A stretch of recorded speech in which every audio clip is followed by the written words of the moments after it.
There's a second meeting happening during every virtual call. It runs in the chat sidebar and DMs in the Slack thread someone opened 10 minutes before the call started. If you're the leader in the room, the one on camera making decisions, you may be the only person who doesn't know what's being said in that second meeting.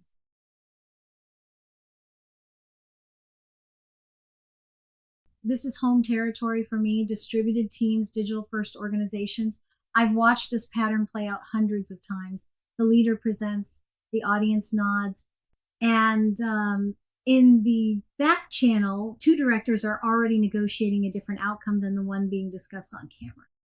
In physical meetings, a context-strong leader could read body language, catch side conversations, sense tension before it was named. In virtual, those signals haven't disappeared. They've moved to channels the leader may not be monitoring. The context gap isn't just amplified in virtual, it's relocated. The intelligence is still flowing. It's just flowing somewhere you can't see.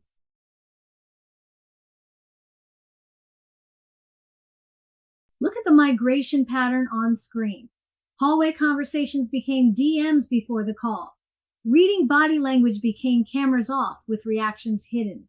Side conversations that used to be visible moved to back channels that are invisible to you.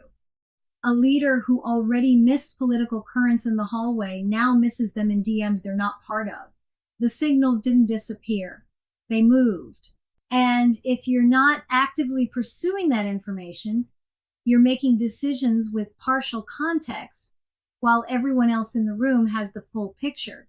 That's a dangerous position to be in, and most leaders in it don't even know they're in it.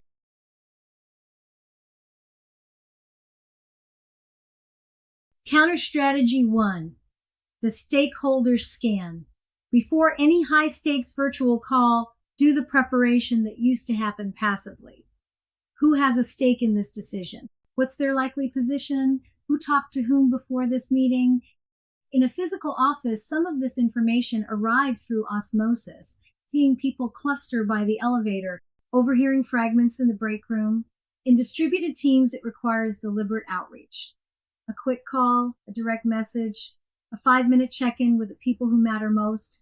The information exists. It just no longer comes to you. You have to go find it. That shift from passive to active intelligence gathering is the single biggest adjustment for context gap leaders in distributed environments.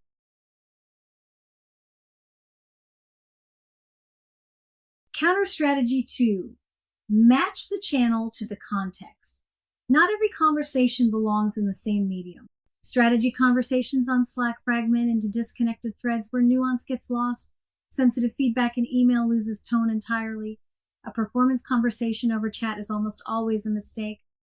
The context-aware leader in a distributed team deliberately chooses the channel.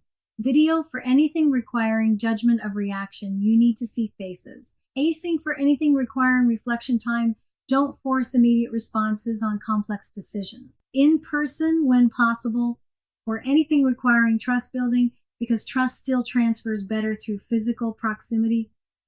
This isn't about communication preferences. It's about matching the medium to what the context demands. That's precision, not personality.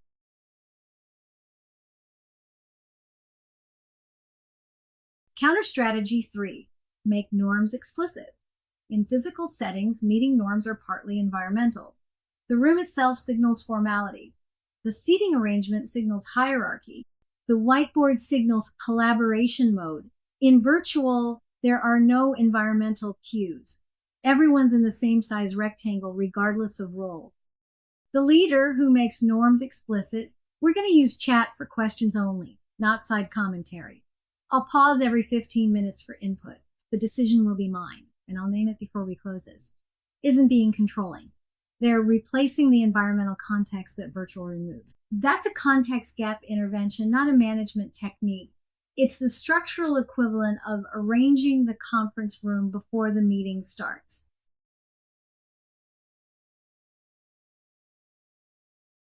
Here's how this all connects. Virtual presence isn't a separate skill. It's the same 3 gaps: expression, authority, context, with the amplification dial turned up. Your assessment results from Module 3 told you which gap is primary. This unit told you how virtual makes that specific gap worse and what to do about it. Before your next high-stakes virtual meeting, run through the virtual presence checklist for your gap type. Try the stakeholder scan. Identify 3 people who have a stake in the outcome and do a 5-minute check-in with each before the call. That's 15 minutes of preparation that replaces the intelligence gathering you used to do passively just by being in the building.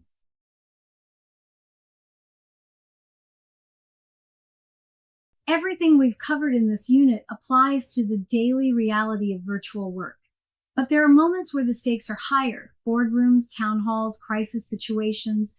Those contexts don't just amplify your gap, they pressure test it. That's where we're going next.